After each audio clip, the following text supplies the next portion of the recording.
There is a specific kind of failure that is worse than ordinary failure. It is not the failure that happens once in private, where you can process it quietly and decide what to do next. It is the failure that happens in front of millions repeatedly, on schedule, every season, like clockwork. The failure where the world not only watches you fall, but starts to expect it.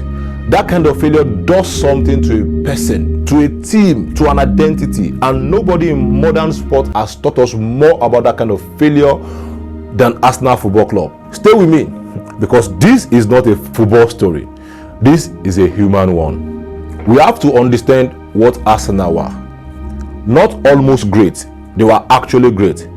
This is the club of the invisible. Entire Premier League season, 38 games, unbeaten, a record that stands to this day, a record that may never be broken. Thierry Henry, Patrick Vieira, Dennis Bergkamp, Robert Pires, those were not almost players, they were immortals. And that is exactly what makes what followed so instructive, because Arsenal did not fall from mediocrity, they fell from greatness, and falling from greatness is a completely different kind of fall. When you fall from mediocrity, people struggle. But when you fall from greatness, people build a narrative. They name it, they brand it, they repeat it until it becomes the first thing they say when your name is mentioned. Arsenal. They always bottle it. Arsenal. Always the bridesmaid. Arsenal. Netflix team. Arsenal. Second place specialist. And once the world give you a label, once the narrative calcifies, it does something insidious. It stops being just what people say about you. It starts becoming what you have to fight every single time you take the field.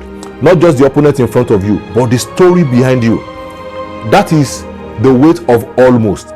It is not the weight of failure alone. It is the weight of failure on top of the memory of what you used to be.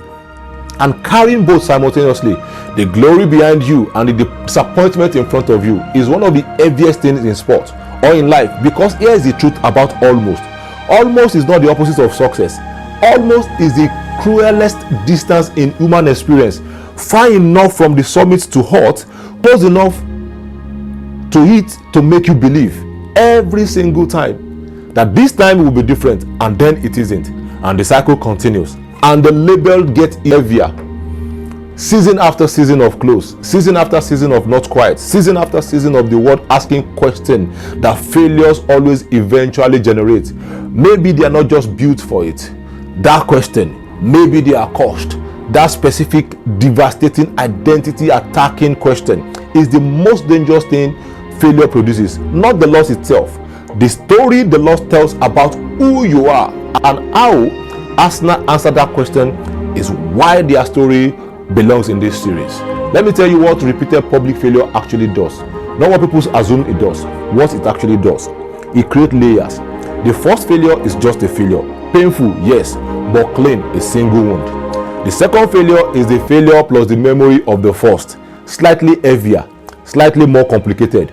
By the third, fourth, fifth, the failure is no longer just the result. It is everything that came before it.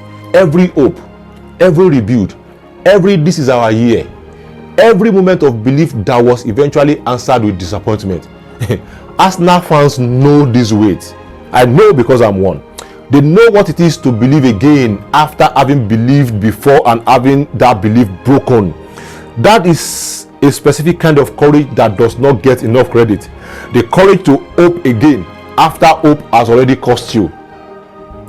This season Leicester City did the impossible. Fans felt something particular. This was supposed to be the year. The Giants were struggling. The field was open. Everything had aligned. Then it hadn't. And the criticism came harder than before, sharper than before. Because this time, even the excuse of strong competition was gone. They lack mentality. They bottle it. They don't know how to close. They were not just football criticism. They were identity verdicts. Delivered publicly, repeatedly, constantly, absorbed, whether consciously or not, by every player who put on that shirt. And this is where Arsenal's story becomes a mirror for every person who has ever been given a label that they didn't choose. Because labels are not neutral. Labels are load bearing. They change how people see you. They change how you move through rooms. They change, if you let them, how you even see yourself. They always bottle it. You always fall short. You are not a closer. Replace football with business. Replace Arsenal with your name. Replace the Premier League with your industry. How many times have you heard a version of that label? How many times has someone handed you a narrative about who you are based on what you haven't yet achieved? And the only question that matters is the same one Arsenal had to answer. Do you accept the label or do you keep playing? Because here is what most people miss about the clubs, the teams, the people who keep returning after every repeated public failure. Returning is not weakness. Returning is the most defiant thing you can do. It says, your narrative about me is not more powerful than my belief in what I'm building. And that defiance, quietly unglamorous, unsexy defiance, is the foundation of every comeback that the world eventually celebrates. It just doesn't look like a comeback while it is happening. It looks like stubbornness. It looks like denial. It looks like an unwillingness to accept reality. It looks like being delusional until the day it looks like a title. Then something shifted. Not in a single moment. Not in a single signing. Not even in a single season. But across a body of work that only makes sense in retrospect. The way most important things only make sense in retrospect, Arsenal began to change. Arteta arrived, not as a savior, not with a guarantee, but with a philosophy. And the philosophy was simple. Build belief before you build results. Because results built on empty belief collapse the moment they are tested. But results built on genuine belief, the kind that survives a bad result, survives a bad run, survives the return of the old narrative, those results compound. A young team emerged. Saka, Martinelli, Odegaard, Rice, not players who had won everything. Players who were learning what winning requires and learning it in public, in front of the same audience that watched the previous failures, which take a specific kind of courage most people do not acknowledge. And then came the moment. After a crushing defeat to Manchester City in the title race, the old narrative started again. The cameras were watching, and one thing happened, probably the biggest moment in world football, and Declan Rice, in the middle of the pain, in the middle of exactly the kind of moment that have broken Arsenal teams before, said 3 words: it's not done. 3 words, not a speech, not a tactical adjustment, not a transfer. 3 words that drew a line between Arsenal that accepted the label and the Arsenal that refused it. 3 words that said, the narrative you are writing about us is premature. We have not finished our sentence yet. And that specific, quite defiant refusal to let a setback become a conclusion is the lesson, not just for football, for everything. Because every person watching this has had a Declan Rice moment, a moment where the world was writing your ending before you had finished your story, a moment where the evidence against you seems more convincing than the belief inside you, a moment where the easiest thing, the most logical thing, the thing that would have made the most sense to everyone watching was to accept the verdict. And the question that moment always asks is, what do you say? Do you say you are right, it's done, or do you say it's not done? Because those are the only 2 options. There is no middle ground. There is no comfortable third path. There is only the label or the refusal. Arsenal's story is not finished.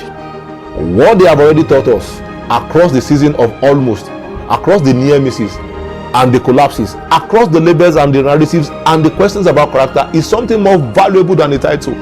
They have taught us what it looks like to refuse. To refuse the label, to refuse the narrative, to refuse the comfortable conclusion that failure is always trying to offer you, and to keep playing imperfectly, publicly, with everything. Because the alternative, accepting the label, becoming the story, letting the almost becoming the ending, is the only real failure, not falling short. Arsenal haven't stopped, and neither should you. The world will give you a label.